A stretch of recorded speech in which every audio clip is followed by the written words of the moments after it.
Yesterday we ended up getting a playlist update for Call of Duty World War II, which was a lot more than what we would have initially thought jumping into a standard game restart, and on a Monday no less. Normally we see stuff update on Tuesdays, maybe Thursdays, and sometimes Fridays as well, but whenever we're taking a look at the potential events coming up, I wasn't guessing that we'd be getting something dropping yesterday on Monday. Instead, I would have guessed that it would have started today on Tuesday. But yesterday we did get something no less, and that was the start of Operation Liberty Strike in Call of Duty World War II. A 3-week event going on here until July 24th, at which point we'll see everything return back to normal for a bit of time before the DLC launches near that time for Xbox and PC, and potentially shortly thereafter another event coming up in the game. But for the next couple of weeks we have some really cool stuff up on the horizon, and there was a surprising amount of things that were changed around in yesterday's update. Now, it is of course helpful that we had an update that was absolutely massive last week, so these things of course were hidden throughout the game for the past week or so, and some of them were actually even visible. We'll talk about some of that stuff in recapping here in just a second, but the ZK variants and of course those new weapons were found throughout the various locations in Call of Duty World War II in the past week, so it's no surprise that they finally came. But what else changed in World War II? Well, that's what we're going to be taking a look at here today and breaking down everything that changed out of today's Call of Duty World War II update. So when you first jump onto World War II, the first thing you'll be met with is of course that quick menu UI, where you end up seeing Major Howard's, the quartermaster, the mail station, headquarters, all that kind of stuff in there. So starting from the left, we end up seeing that Major Howard actually has a slight refresh. These will actually of course refresh again tomorrow, depending on once again when you see this, maybe even as of now. But as it stands right now, we end up having a Liberty Strike bribe available for today's daily order of completing 30 multiplayer matches. And additionally, we also see that we have a new one called the Freedom Fighter uniform bribe for completing 25 matches of Team Deathmatch. We're probably going to see these come out more so whenever we end up seeing the next week refreshes, and then throughout also the rest of the event in the dailies and the weeklies as well.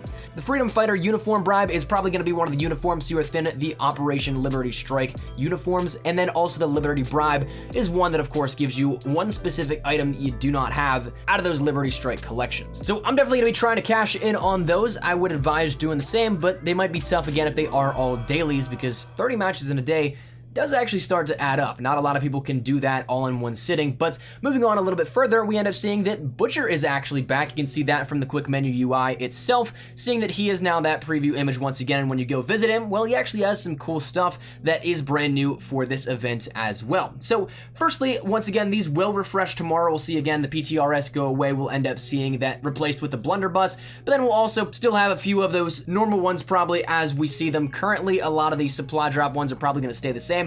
But the big thing that you'll end up seeing here is that we end up actually having a zombies contract in the multiplayer portion of the game, with Butcher handling that one in particular. Right now, the first one up on the docket is that to complete the prologue for 200 armory credits, and there are 4 that you can end up doing, and it's pretty much going to be similar to how we see the winter bribes previously. You finish that and then you get a resistance bribe. It's going to be the same thing here, where you can complete one, get the next one, and then the next one, and the next one after that. So again, firstly, the first one is to complete the Nazi zombies prologue, then you end up having the ability to get 500 kills in Nazi zombies, then open 20 doors in zombies, and then finally the last one is to defeat the Panzermorden in the final Reich map. So those will give you all a unique reward of the Moonraven multiplayer uniforms.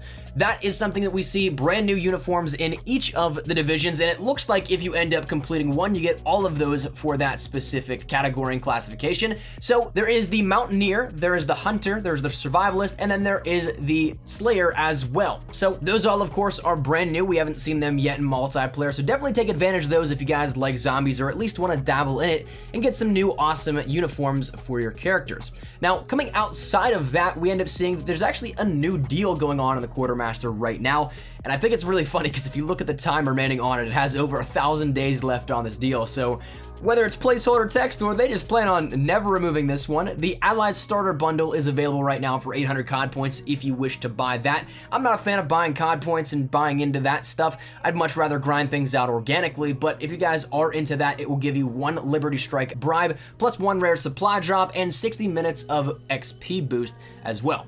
So you'll end up getting 6 items in particular, 1 Liberty Strike item guaranteed, and all for 800 COD points. So whether or not that's worth it for you or not, again, that's up to you, but personally, I'm just letting you know what it is. I'm not gonna buy into it though. After that, let's talk about the new collections, because we have 4 different editions in both Operation Overlord as well as the limited edition event collection of Liberty Strike. So the first 4 that you end up seeing in Operation Overlord are for the Russian Cossack, the English Cavalry, the Push Dagger, as well as the Delisle. So 2 of the 3 weapons are available in Operation Overlord. Each have, of course, their own subsequent additions to each of the collections and the different things you can end up getting, such as different uniforms, different camos, different calling cards, emblems, reticles, all that kind of stuff. That's all brand new in those ones. And additionally, Liberty Strike has their own as well, in which you can end up getting the New Zealand Cavalry, the Forefather, which is an awesome looking helmet for this, which takes you back almost to 1776 and the founding fathers of the United States, that sort of design. Then you have the ZK383, which they say is a new weapon, but since we got it last week, I'm not really counting it as new in a sense for this video and the purposes of just letting you know exactly what's brand new. Then you also have one for the AVS-36. Again, you have all sorts of different things. In these ones in particular, you end up having more face paints, different uniforms, calling cards, weapon charms, that kind of stuff. So again, these ones are going to be limited, just the Liberty Strike one. Those are available until the 24th, so if you guys want to take advantage of that, make sure you do so. And additionally, one thing that I want to talk about coming out of just the collections is that of the weapon camos as well, because we end up getting a few new ones here with this that you can end up customizing each of your weapons with. These ones only found in Operation Overlord though, none are actually in a Liberty Strike one, but we have Amethyst, Lapis Lazuli, Purple Passion, Metal Flage, Clouds, Parachute, Disco, as well as finally Noir Black. So those ones, of course, are available in Operation Overlord, both in some collections and also just out of supply drops. Very cool ones, though. I think that they are rather awesome. From what I've seen, Amethyst actually looks very much so like the royalty camo from Advanced Warfare, but I only have a few of them, so I can't confirm right off the top of my head there with that and from first-hand experience. But nonetheless, those are available there. As for the new weapons, we end up seeing that we have the AVS-36, a brand new rifle. We have the Push Dagger, which is a secondary, and then we also have the Delisle, which is a sniper rifle with an integrated suppressor. Now, each of these, of course, have their own different variants, all of which have one that is at least found in Operation Overlord or in the Liberty Strike collection, so if you guys want to buy them for armory credits, you can. They do get a little pricey. I think that whenever I bought out both the AVS as well as the Delisle, it cost me around 45,000 armory credits, and I had a few pieces from the AVS collection already completed from random supply drop items that I got, so they are going to be a little bit pricey, but each has, of course, their own ones. The AVS has the Red Storm, the Last Tsar, the Comrade, as well as the base AVS-36. The Push Dagger has the Corkscrew, the Heirloom 2, the Talon, as well as the base Push Dagger. And finally, the Delisle has the Last Words, the Spectre, the Nightfall 2, the Whisper, and the base Delisle as well. Each of them also having some unique animations on top of them, so very cool if you end up getting any of them. Hopefully you guys get them, because again, these were a lot of fun to play around with, and I want everybody to experience the good times that you might have with them. Regardless, they also added in the ZK variants that we ended up seeing that checked out. The Thunderlog and the Silver Saint that we saw hidden from plain view, those are now available though, both in collections and also what seems to be supply drops as well. So very cool if you're looking for some new weaponry to play around with. There definitely is a handful of new weapons you can play around with, both in variants and also just in general, so take a look at those. The next thing though that I'm really excited for is a brand new community challenge that started today with this and goes until the 24th also. That being a brand new challenge to get 260 million wins in multiplayer matches for 5 different items. Now, 260 million wins is pretty much just games played, but matches overall. So I saw a lot of different theories where people were saying, well, if there's 6 players in a standard TDM, that's 6 wins right there, right? Well, not necessarily. It's pretty much just whatever match is playable right then. It doesn't count as multiple matches for one overall. So unfortunately, there's gonna have to be 260 million matches completed in the next 3 weeks or so. We're not gonna see any real shortcut with that, but if you end up doing that, we'll of course get 5 different items. The first tier rewarding a new calling card, then an emblem, then a weapon charm, as well as 2 different weapon variants, one for the 1911 American 2 variants and the M1 Independent 2 variant, as well as those, of course, 2 really sought after rewards for the weapons themselves.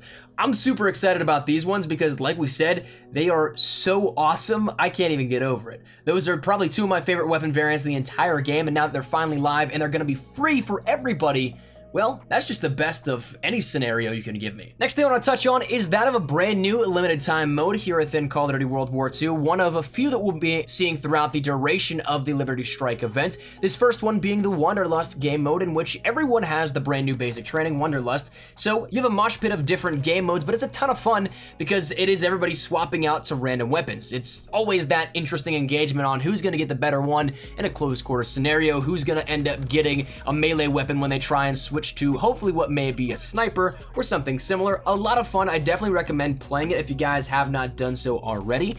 It's going to be there probably for the next week or so up until the next refresh next week, in which we'll end up seeing some different game modes. And one thing actually to take a look at is that they did mention in the blog post announcing this entire event, they did mention that we'll end up seeing the return of One Shot, which is the sniper only game mode from Advanced Warfare that returned in World War II for, I believe, 4 or 5 days or something like that. It was a limited time mode and it was very limited because I missed the entire thing, unfortunately. But that's going to be returning, as well as Hardcore Ricochet is also going to be returning as well at some point during this event. So that's actually something that was voted on, and a lot of people actually wanted that to be the regular system in place for Hardcore Ricochet instead of what's in place now. But unfortunately, that actually did not happen. The vote that went down didn't seem to really matter, but we're going to be seeing that come back in a limited time capacity here within this event. So that's going to be something cool nonetheless, and it's going to be something definitely to check out. So this isn't going to be the only specific game mode we have for this event. We're going to see a couple more coming out, and definitely excited for those ones. As for other things in the gameplay experience, right now, you might have noticed we have a global triple feed XP, and that's going to go until July 5th. So that means we end up having double XP, double weapon XP, and double division XP all throughout any of the playlists that you may end up playing, whether that be Ground War, whether that be Wanderlust, whether that be Team Deathmatch, whether that be Hardcore Search and Destroy, whatever it may be, you're gonna get that triple feed XP for the next couple of days. Then we're gonna end up jumping into the Weekend Warfare, and I think that's a double division XP, if I'm not mistaken. But again, it's gonna be like this for a couple of days. So if you have the opportunity, definitely jump on and try and grind out some levels. Then after that, we only have a few smaller things that I wanna mention that really did change with this update. Firstly, Season 5 of Ranked Play started. The rollout for the rewards will be happening in the next couple of days for Season 4 and the top 100 players or so that end up getting those sorts of things. Then there was a little bit of a fix to Infected, and this was one that honestly I think is a great step in the right direction. Might not be exactly where I want to see Infected go at the very moment, like 100% the exact idea in my mind I have. To me, I still think that throwing knives should be implemented for the Infected, but that's just me. But one thing that was really plaguing the Infected playlist was that of people that were AFK. They were farming different orders that they could go AFK for because the matches were so short that it didn't really have an implemented kick timer, so everybody would just go AFK. They'd complete those orders very fast and everything like that. But now there is a brand new AFK timer implemented for Infected. Personally, I haven't seen exactly what this is just yet. Everybody was active in the games that I played earlier in the day. Plus, I also didn't stay AFK because I don't like to do that. And so I didn't get to test it out really for myself, but I would probably say it was cut in half. I think 5 minutes was the previous time for it. So maybe about 2 minutes, 2.5 minutes, but again, maybe even shorter than that because all my matches were still lasting very short. So I can't imagine that if they were to cut it down, it would be very effective if you once again were still only taking 2.5 minutes. So that's something that was added in. It should hopefully make your situations better if you go in and jump in and play Infected, and hopefully it makes it a lot more enjoyable.